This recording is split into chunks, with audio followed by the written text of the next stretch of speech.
ഉറ്റവരെ അവസാനമായൊന്ന് കാണാൻ കഴിയാതെ പ്രതിസന്ധിയിലാണ് വെഞ്ഞാറമൂടിൽ 5 പേരെ തലക്കടിച്ച് കൊലപ്പെടുത്തിയ അഫാന്റെ പിതാവ് റഹീം. ഇഖാമ കാലാവധി തീർന്ന് 2.5 വർഷമായി സൗദിയിൽ യാത്രാവിലക്ക് നേരിടുകയാണ് ഇദ്ദേഹം. ഉറ്റവരെ അവസാനമായൊന്ന് കാണാൻ പോലും സാധിക്കാതിരിക്കുകയാണ് റഹീമിന്. ഇഖാമ കാലാവധി തീർന്ന് 2.5 വർഷമായി ഇദ്ദേഹം യാത്രാവിലക്ക് നേരിടുന്നു. അതേസമയം റഹീമിനെ എത്രയും വേഗം നാട്ടിലെത്തിക്കാനുള്ള ശ്രമങ്ങൾ സാമൂഹിക സംഘടനകൾ ആരംഭിച്ചിട്ടുണ്ട്. റഹീം നാട്ടിൽ വന്നിട്ട് 7 വർഷമായി. ഇഖാമ കാലാവധി തീർന്നിട്ട് 2.5 വർഷവും. മരിച്ച കുടുംബാംഗങ്ങളെ അവസാനമായി ഒന്ന് കാണണമെങ്കിൽ പോലും നടപടികൾ തീരുന്നതുവരെ കാത്തിരുന്നേ പറ്റൂ.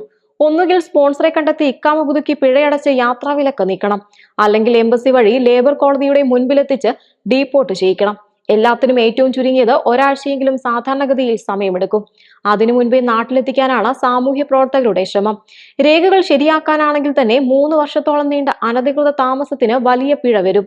ഇത് എങ്ങനെയെങ്കിലും കണ്ടെത്താമെന്നാണ് സാമൂഹ്യ പ്രവർത്തകരുടെ പ്രതീക്ഷ. വർഷങ്ങളായി റിയാദിലായിരുന്ന റഹീം കച്ചവടത്തിലെ തകർച്ചയെ തുടർന്നാണ് പ്രതിസന്ധിയിലായത്. പിന്നീട് ദമാമിലേക്ക് മാറി. ഇതിനിടയിൽ കൊല്ലപ്പെട്ടവരും കൊന്നയാളുമെല്ലാം സ്വന്തം കുടുംബത്തിൽ നിന്നായ വലിയൊരു പ്രതിസന്ധിയും. എന്താണ് സംഭവിച്ചതെന്ന് റഹീമിന് ഇപ്പോഴും മനസ്സിലാക്കാനാകുന്നില്ല. ഉറ്റവരെ അവസാനമായി ഒന്ന് കാണണമെന്ന ആഗ്രഹം മാത്രമാണ് ഈ മനുഷ്യനിനി ബാക്കിയുള്ളത്. News desk Zedco news.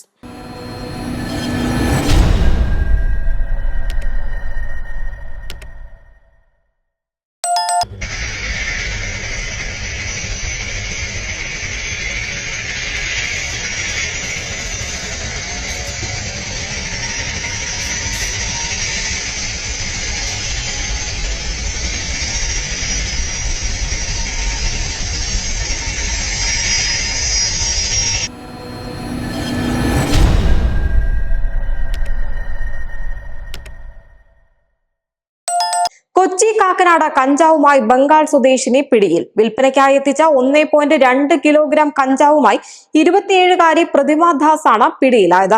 Kochi Kakkanad വിൽപ്പനയ്ക്കായി കടത്തിക്കൊണ്ടുവന്ന 1.2 കിലോഗ്രാം കഞ്ചാവുമായാണ് ബംഗാൾ സ്വദേശിനി പ്രതിമ ദാസ് പിടിയിലായത്.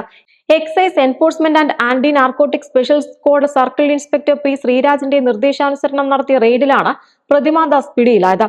സ്പെഷ്യൽ സ്ക്വാഡിലെ ഗ്രേഡ് ഓഫീസറായ ഇൻസ്പെക്ടർ ON അജയ്കുമാർ, പ്രിവന്റീവ് ഓഫീസർമാരായ TN പ്രതീഷ്, സുനിൽ, വനിത, സിവിൽ ഓഫീസർ വിജി എന്നിവർ അടങ്ങിയ സംഘമാണ് പ്രതിയെ തന്ത്രപൂർവ്വം പിടികൂടിയത്. അന്യസംസ്ഥാന തൊഴിലാളികളെ ലക്ഷ്യമിട്ട് ചില്ലറ വിൽപ്പന നടത്താനായാണ് പ്രതി കാക്കനാട് എത്തിയതെന്നും ഇവരിൽ നിന്നും കൂടുതൽ വിവരങ്ങൾ ആരാഞ്ഞു വരികയാണെന്നും കൂടുതൽ ആളുകൾ ഇവർക്ക് പിന്നിൽ പ്രവർത്തിക്കുന്നുണ്ടോ എന്ന കാര്യം അന്വേഷിച്ചു വരുന്നതായും എക്സൈസ് അറിയിച്ചു. News desk Zedco news.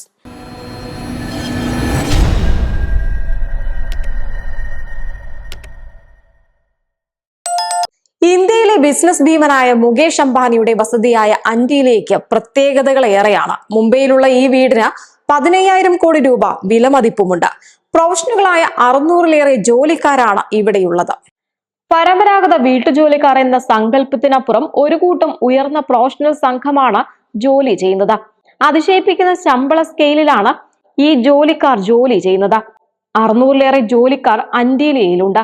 Chef, house keeping അംഗങ്ങൾ, പേഴ്സണൽ അറ്റൻഡന്റ്, സെക്യൂരിറ്റി ഗാർഡ് തുടങ്ങിയവർ ഈ സംഘത്തിൽ ഉൾപ്പെടും. പുറത്തുവരുന്ന റിപ്പോർട്ടുകൾ പ്രകാരം മുകേഷ് അംബാനിയുടെ സ്വകാര്യ ഡ്രൈവർക്ക് മാസം 2 ലക്ഷം രൂപയാണ് ശമ്പളം. 14,536 അടിസ്ഥാന പേ സ്കെയിലാണ് റിലയൻസ് ഇൻഡസ്ട്രിയിലെ സെക്യൂരിറ്റി ജീവനക്കാരന്റെ തുടക്ക ശമ്പളം. ഇത് 55,869 രൂപ സ്കെയിൽ വരെ പോകും. ഉയർന്ന നൈപുണ്യമുള്ളവരെയാണ് അംബാനിയുടെ ഭവനത്തിൽ ജോലിക്ക് പരിഗണിക്കുന്നത്. ഇതിനായി പ്രത്യേകം ഡിസൈൻ ചെയ്ത റിക്രൂട്ട്മെന്റ് റൗണ്ടുകളും ഉണ്ടായിരിക്കും. TV9 ഹിന്ദ് പുറത്തുവിട്ട റിപ്പോർട്ട് പ്രകാരം എഴുത്തു പരീക്ഷയിലൂടെയാണ് ആദ്യഘട്ട തെരഞ്ഞെടുപ്പ്. എഴുത്തു പരീക്ഷ വിജയിച്ചവർക്ക് അടുത്തത് അഭിമുഖ റൗണ്ടാണ്. അപേക്ഷിക്കുന്ന തൊഴിലിന് ആവശ്യമായ സർട്ടിഫിക്കറ്റുകൾ നിങ്ങളുടെ പക്കലുണ്ടായിരിക്കണം. പാത്രം കഴുകുന്ന പോസ്റ്റിന് അപേക്ഷിക്കുന്നവർ ഇതിന്റെ പ്രാക്ടിക്കൽ ടെസ്റ്റിലൂടെ കടന്നു പോകണം. ഇത്തരത്തിൽ നിങ്ങൾ ഏത് ജോലിക്കാണോ അപേക്ഷിക്കുന്നത് അവയിലുള്ള നൈപുണ്യം പരിശോധിക്കും. വളരെ സൂക്ഷ്മമായി ഈ ഘട്ടത്തിൽ നിങ്ങളെ വിലയിരുത്തും. കൃത്യമായ വിലയിരുത്തലിലൂടെയാണ് തെരഞ്ഞെടുക്കുക. തിരഞ്ഞെടുക്കപ്പെടുന്നവർക്ക് മികച്ച ശമ്പളവും ആനുകൂല്യവും ലഭിക്കും. മെഡിക്കൽ ഇൻഷുറൻസ് ഉൾപ്പെടെയുള്ള ആനുകൂല്യങ്ങളും ലഭിക്കും. കൃത്യമായ വിശ്രമവും അവധി എന്നിവയും ഉറപ്പാക്കുന്നുണ്ട്. 4 ലക്ഷം ചതുരശ്ര അടി വിസ്തീർണത്തിൽ സൗത്ത് മുംബൈയുടെ ഹൃദയഭാഗത്ത് സ്ഥിതി ചെയ്യുന്ന വസതിയിൽ 27 നിലകളാണുള്ളത്. ഇതിൽ 27-ാം നിലയിലാണ് കുടുംബത്തിന്റെ താമസം. 15,000 കോടി രൂപയാണ് വീടിന്റെ മൂല്യം. മുകേഷ് അംബാനി, ഭാര്യ നിത അംബാനി, മക്കൾ ആനന്ദ്, ആകാശ്, മരുമക്കൾ ശ്ലോക, കൊച്ചുമക്കളായ വേദ, പൃഥ്വി എന്നിവരടക്കം എല്ലാവരും 27-ാം നിലയിലാണ് താമസിക്കുന്നത്. കുടുംബത്തിന്റെ പ്രിയപ്പെട്ട ചോയ്സും 27ാം നില തന്നെയാണ്. 49 കിടപ്പുമുറികളാണ് ഇവിടെയുള്ളത്. ഒരു വലിയ ബോൾ റൂം, ഹെൽത്ത് സ്പാ, നിരവധി സ്വിമ്മിംഗ് പൂളുകൾ, സ്നോ റൂം, 3 ഹെലിപാഡ്, 9 ഹൈസ്പീഡ് ലിഫ്റ്റുകൾ, ബഹുനില പാർക്കിംഗ് എന്നിവയും ഈ വസതിയിലുണ്ട്. News desk, Zedco news.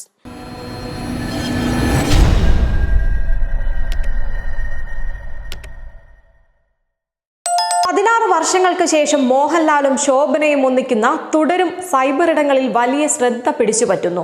രജപുത്ര films നിർമ്മിക്കുന്ന ചിത്രത്തിൽ സംവിധായകൻ തരുൺ മൂർത്തിയാണ്. പ്രേക്ഷകർ ഏറെ ആകാംക്ഷയോടെയാണ് ചിത്രത്തെ നോക്കിക്കാണുന്നത്.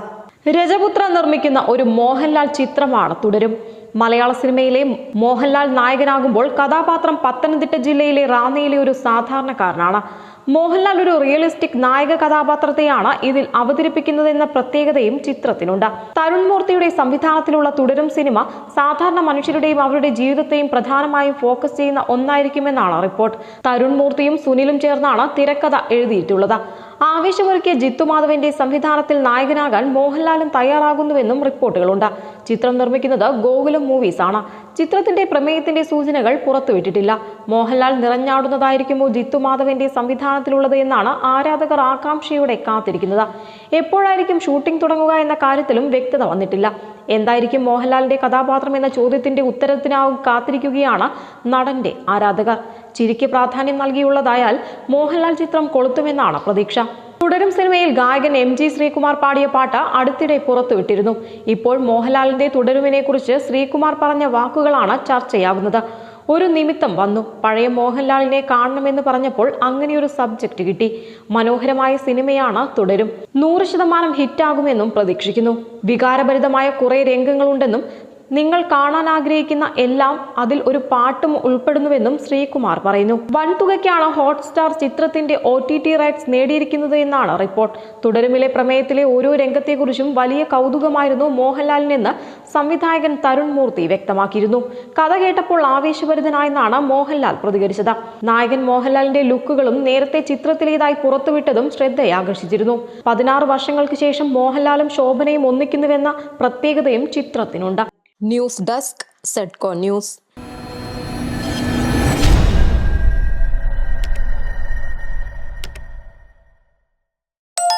വാഹനങ്ങൾക്ക് മോഡിഫിക്കേഷൻ നടത്തുന്ന സ്ഥാപനങ്ങളെ പൂട്ടാനൊരുങ്ങി പോലീസ്. നിയമവിരുദ്ധമായി വാഹനം മോടി പിടിപ്പിക്കാനുള്ള വസ്തുക്കൾ വിൽക്കുന്ന സ്ഥാപനങ്ങൾക്കും ഇവ ചെയ്തു നൽകുന്ന മെക്കാനിക്കിനെതിരെയും നടപടിയുണ്ടാകും.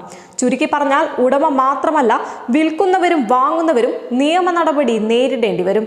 വാഹനപ്രേമികളും മോട്ടോർ വാഹന ഉദ്യോഗസ്ഥരും തമ്മിൽ സൈബർ ലോകത്ത് ഏറ്റവും അധികം വാഗ്വാദങ്ങൾ നടക്കുന്നത് വാഹനങ്ങളിൽ നടത്തുന്ന രൂപമാറ്റത്തിന്റെ പേരിലാണ്.